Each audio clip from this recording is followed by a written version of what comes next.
If Dowry of Blood is anything like this, then I have no interest in reading anything from S.T. Gibson ever. The characters are actually going through without literally telling you. And I like that type of writing, so I like this book. Oh my gosh, I love the honeybees. Well, hello, I'm gonna be doing a little vlog this week. We will see how much reading I can get done. I'm not gonna put any number to it. I'm not going to put a goal to it or anything. I'm not gonna try to read a 5-star. I don't think that's gonna happen, but let's do it. I am reading Evocation by S.T. Gibson. This one, I'm on page 92, chapter 11. There are 3 different perspectives just so far. There's Moira, there is David, and there is Reese. So it's a little bit of a strange sort of triangle that they have. So Reese and Moira are married. However, we learn that Reese and David used to go out when they were in college. But basically this book is about the occult, and learn pretty early on that David is, he's got something that is trying to possess his body, but we're not entirely sure what, and so he's asked Reese and Moira to help him. So anyway, I'm going to try to read this book. I do have a little bit of a mission. It might not be for this vlog. I know I said I didn't really have a point to the vlog, but I do want to read more of my hardbacks that I've been receiving from Very Loot and Illumicrate. There are just so many. You can't see them because my door is wide open and my son is making a lot of noise, so this is probably an annoying clip, but yes, I want to read a lot of my hardbacks. We will see how I get on. Hey guys, so it's a few days later. I finished Evocation, and this is like a 2-star. This is not even worth me talking about. I feel like this book was just mostly about a throuple and nothing to do with really the occult or a possession, because basically we think, you know, David is possessed in the beginning of the book, and you are expected to think that the book is going to be about that, and it's not. So I gave it a 2-star. I think I was being really generous. I think really it's more like a 1-star. I did start reading Starling House though, however. I did take the dust jacket off. This is, I think, the Illumicrate version, but yeah, Starling House right here. It's got sort of nice sprayed edges. This is really enjoyable so far. I'm on page 57, chapter 8, and I'm really liking it so far. I'm really liking the way that it's written. I think that's the biggest difference for me. I think Evocation, the way it's written, is just so bad, and if Dowry of Blood is anything like this, then I have no interest in reading anything from S.T. Gibson ever again, because this was just so badly written, and it was just awful. Awful book. Awful book. But Starling House was basically about a haunting, a house that's haunted, and it's basically, it's drawing our main female character in. Her name is Opal. She's 26, and she's been taking care of her younger brother since her mother passed away, and they're basically very poor, from a broken family, and you know, just scraping by, and she ends up working at the house. Now there is a guy who's living there, and he's hired her to kind of clean it up and stuff. I mean, that's a very basic description of what's happened so far, but it's very atmospheric. I really enjoy it. I think the writing is what's captured me. I mean, I wouldn't even say it's amazing writing, but it's just so much better than what I've just read. So much better, oh my goodness. And I wanted to jump on here and talk about it because I'm really enjoying it, and I am predicting this is going to be like a 4 to 5 star.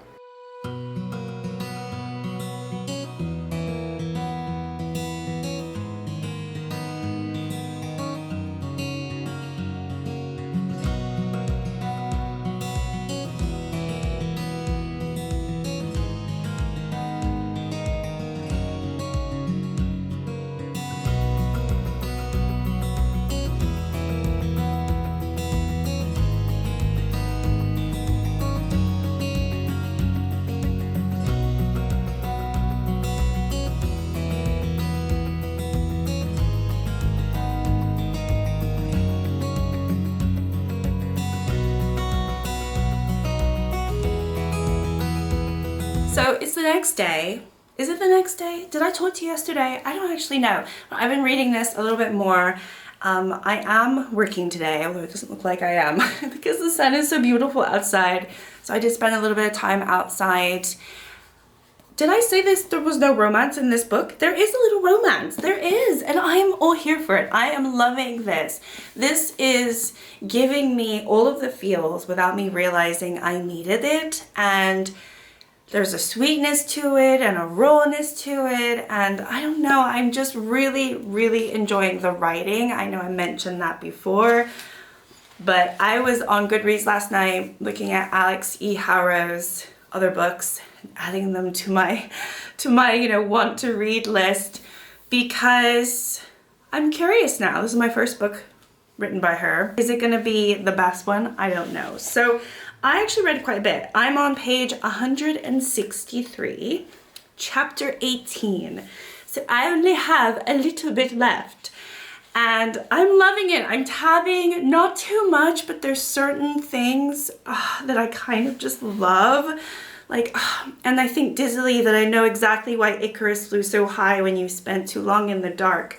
You'll melt your own wings just to feel the sun on your skin.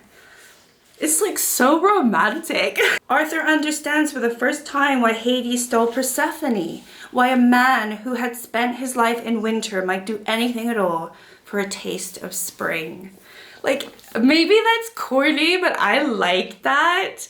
I don't think that's flowery either. I know that there's flowery writing. For me, that's not flowery writing. That's like emotive writing. That actually gives you a sense of feeling of what their characters are actually going through without literally telling you.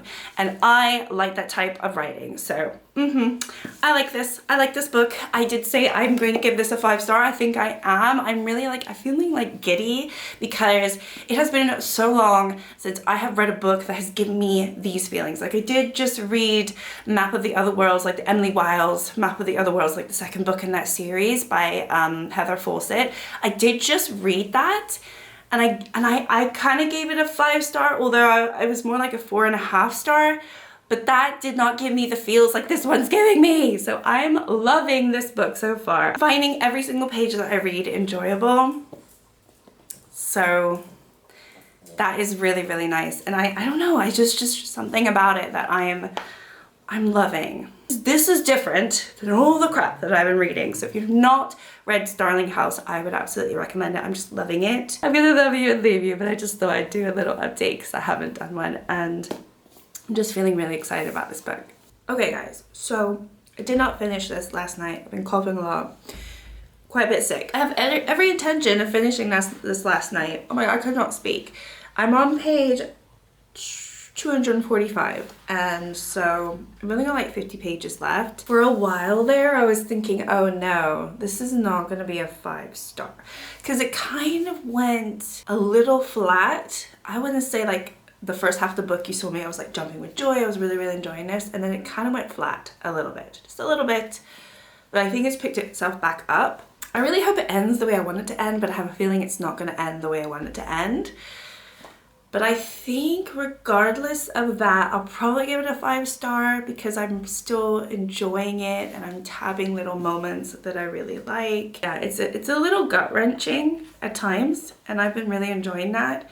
And I'm kind of just hoping the ending is sad. That's what I'm hoping. I'm hoping for a sad ending. I don't think it's going to be a sad ending. I think that's the way it's going to go. But I'm going to finish it today, and then I will decide what I want to read next.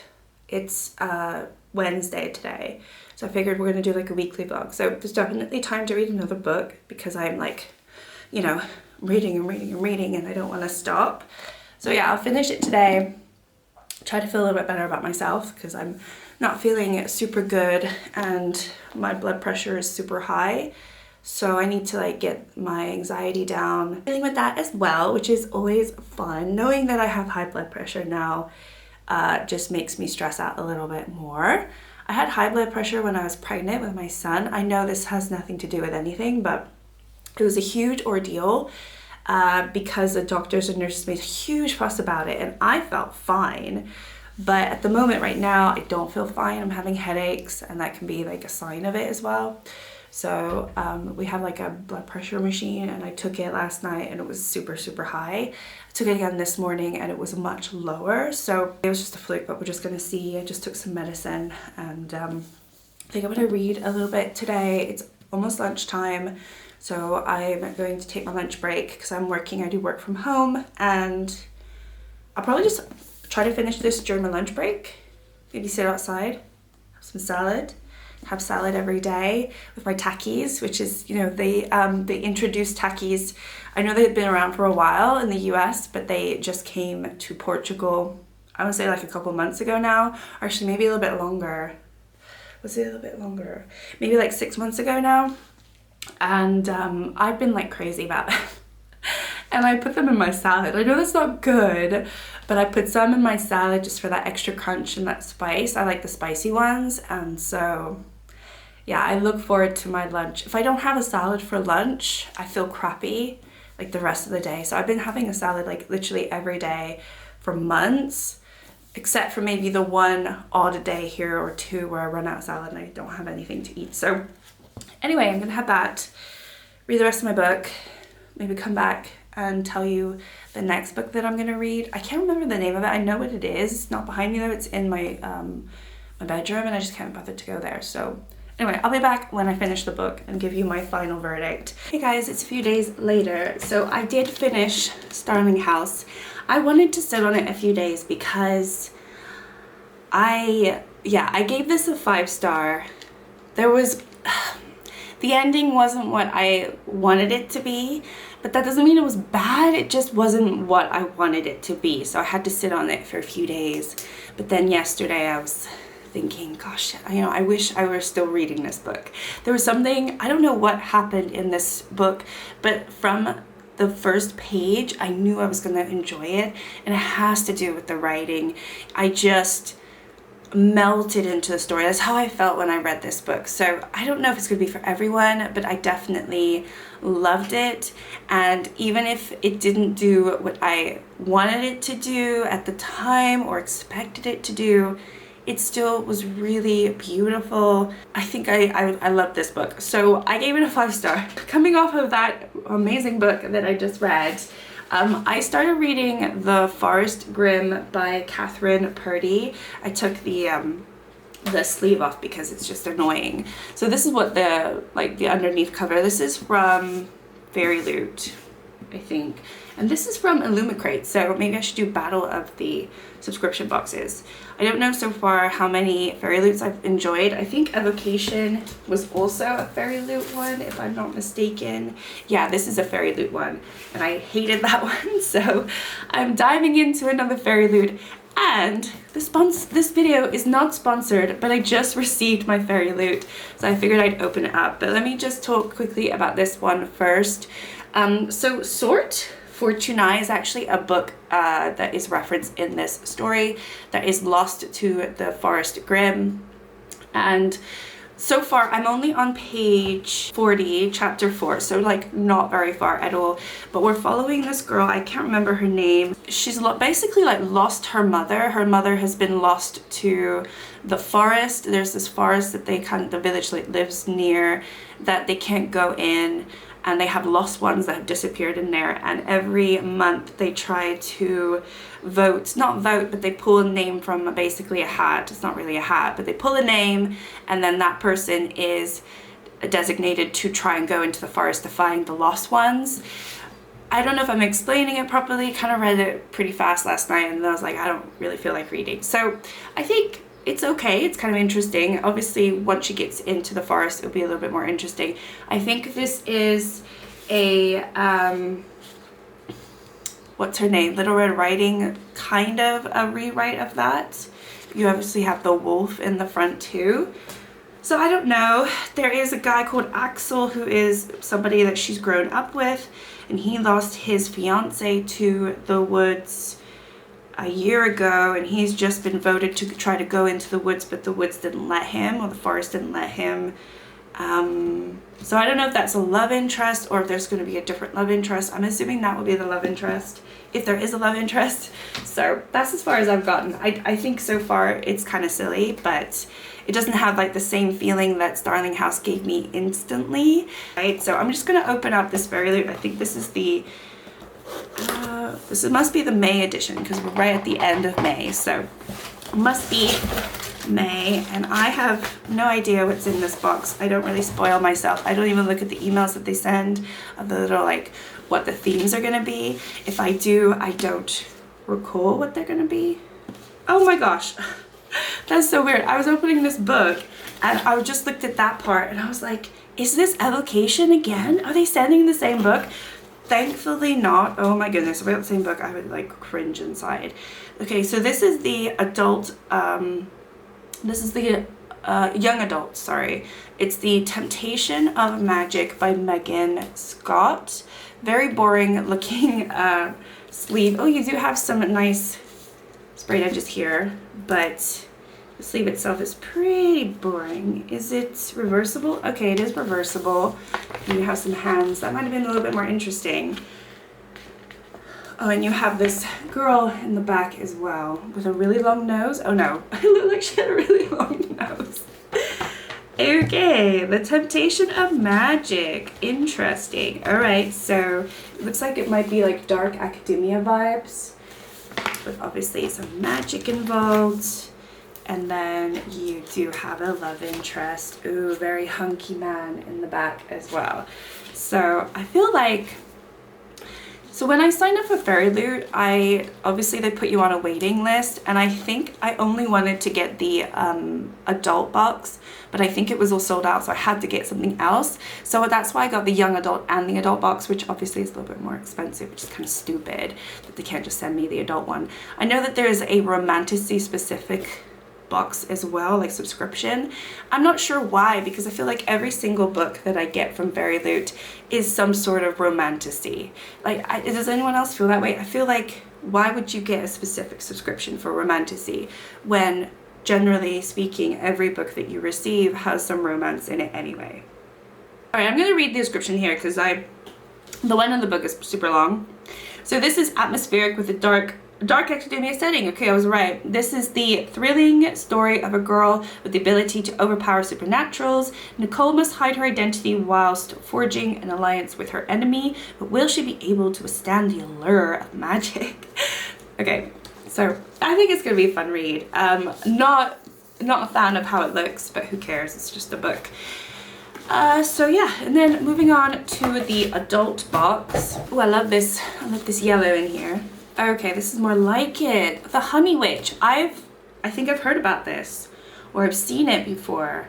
Maybe somebody's spoken about this. I think I've heard of this one, which is super exciting. I always like getting books that I've heard of. So this is The Honey Witch by Sydney J. Shields.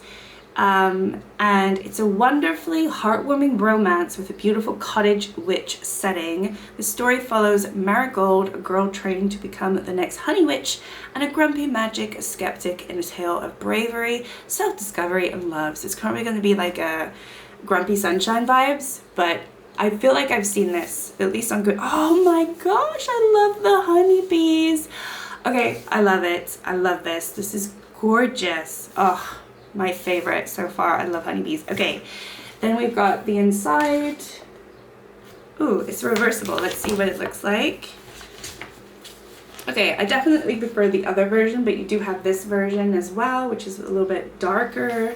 And then the book itself is kind of a cream white with some gold and a honey pot and a bee. Oh, how cute. Okay. Yeah, I don't like the designs in the actual book itself. I'm not a huge fan of that, but the two books that we received, considering I am reading a lot of hardbacks at the moment, maybe I'll just jump into one of these too. I don't know, they're both witchy vibes. All right, that's my little update for today. Hopefully I will get through this book and probably finish it this weekend, because obviously it's going to be a outdoorsy weekend and I generally like to read outside, so probably going to just sit in the sun all weekend. It's Friday today, and it's Friday morning, so I have a little work to do, and then I am weekend fever, because I think the whole weekend is nice and sunny. So yeah, I am a little sun whore at the moment. Hey guys, it is Sunday, so it's been about a week since I started this vlog, and I've been out in the sun the last 2 days. It has been the most beautiful, brilliant sunshine. I have done a lot of reading. I think I'm going to close out this vlog though, just so I can post something. And I feel like I've done really, really well. So I did actually end up finishing Forrest Grimm last night, and I started reading You Again by Katie Goldbeck. And this one I've just started today. I'm already on page 97. Very, very easy book to read. Everyone's like, it's like Harry Met Sally. So it's just following these two people who meet when they're younger and like weird circumstances, and then it's like 3 years later they meet again, 4 years later they meet again, and they eventually kind of become friends. But I do think it's a romance. I do think they probably end up together. But last night, yeah, I finished a Forrest Grimm by Catherine Purdy. So this book, just to wrap it up, I think that there's nothing inherently wrong with this book. I've given it 3 stars. I just don't think it's the book for me. I'm not the target audience for this book. I think it is YA, and I think it's a younger YA, so I'm just not the right age group for it, to be fair. And I think that's probably why I've given it a 3 and nothing like lower than a 3, because I generally give books 2 stars when I just don't like them. And it's not that I didn't like this, it's just not for me. So that's all it is. But I thought it was fine. I thought it was a decent book, and I read it in just 2 days. I basically read, I started it, I think on Friday, but I read the majority of it yesterday sitting outside. It was just very, very easy to do that. It is only like 330 pages or so, and the writing is decently big, so not a hard book to read at all. It's got a lot of the Grimm fairy tales in there, so it's got like Cinderella Grimm, it's got Hansel and Gretel Grimm, it's got Rapunzel Grimm, and maybe one other that I can't recall. Oh, like Little Red Riding Hood. And I just thought that was okay, you know, I thought that was fine. I didn't mind what the author was trying to do with this book. Like I said though, it's just not a book that's for me, so I just couldn't rate it any higher than a 3. 3 is pretty average for me, and I just think if there was a way to make this better for me to give it a higher rating, I would have just written it as an adult book. I think that's the only thing, and maybe not have so many fairy tale Grimm stories in there, because I think they were just thrown in a little bit too much just to have them, as opposed to add a lot to the story. But I think that's what the book is trying to do anyway. There is a second book coming out in October this year. I'm not going to read it unless I somehow get that book. I have no interest in reading the second book. It's just not a story that I feel like I need to continue. Now that I've read it, it's absolutely fine. It wasn't the worst book that I read in this vlog. The worst book by far was Evocation. This really was just, I feel like it was just an excuse for S.T. Gibson to write a story about a throuple, or try to write a story about a throuple. That literally is all the book is, and their relationships and their lingering feelings and adultery feelings as well. Like, you know, it's just yeah, it wasn't my cup of tea, and there wasn't enough of the cult, or not cult, but like the occult aspect of it, which I don't even think I'm a fan of anyway. But they had like card reading in here, tarot reading, they had astrology reading, and then, you know, they had like the possession, just all sorts of crap. But it didn't go as far as surface level for any of it, because the book was just about the 3 people and their soon-to-be weird relationship. Like, how was that going to work? So it was a book really about nothing. That's why I gave it 2 stars. I can see probably maybe why people might like that book, but yeah, that's probably why I gave it 2 stars instead of a 1 star. It probably is a 1.5 star really for me. But you know, ultimately, I loved Starling House, so I gave this a 5 star. I had to sit on it a few days before I talked to you about it, and even after that, it's been several more days since I finished this book, and I definitely think this is a solid 5. Even though the ending didn't do what I was hoping it to do or expecting it to do, it wasn't a disappointing ending because I appreciate how the story went, and it still evoked a lot of emotion for me. For whatever reason, I just really loved the sentiment that this story was trying to portray, and it's really just about somebody trying to find their home. Not like a physical home, but a home, whether it be physical or not, just to a place of belonging. And I think that's how I connected to it most. Also, I thought the writing was really beautiful, tabbed a bunch of pages. I really, really loved it. This version of it is absolutely stunning. This is the Illumicrate. Gorgeous, gorgeous book. And I actually want to reread it, so that's why I want to give it a 5-star. I definitely think it's one of the better books that I've read this year. I don't know if that says anything about the books that I've read so far this year, because I've read a lot of crap books so far this year, and we're already like halfway through, or almost halfway through, and it's a bit scary. But I'm really glad that I got a 5-star in a book that I definitely want to reread. And this one I'm actually really enjoying, You Again. I wanted something light and easy to read, especially since I'm outside, I'm in the sun. I don't want to have to put my thinking cap on at all. I don't want to have to dive into another fantasy world where I have to like figure out the magic system or whatever, because I'm not very good at those. But this one, super easy to read, and it's just the right kind of book that I really want to read right now. So I wouldn't be surprised if I finish this by tomorrow, but I am going to close out the vlog now, and I'll just continue reading this in my next vlog. I'm going to try to just do weekly catch-up vlogs. I think that's the best way for it. But yeah, I read 3 books. I think that's pretty good. So like and subscribe as always. Thank you so much if you watched this far, and I'll see you next time. Bye.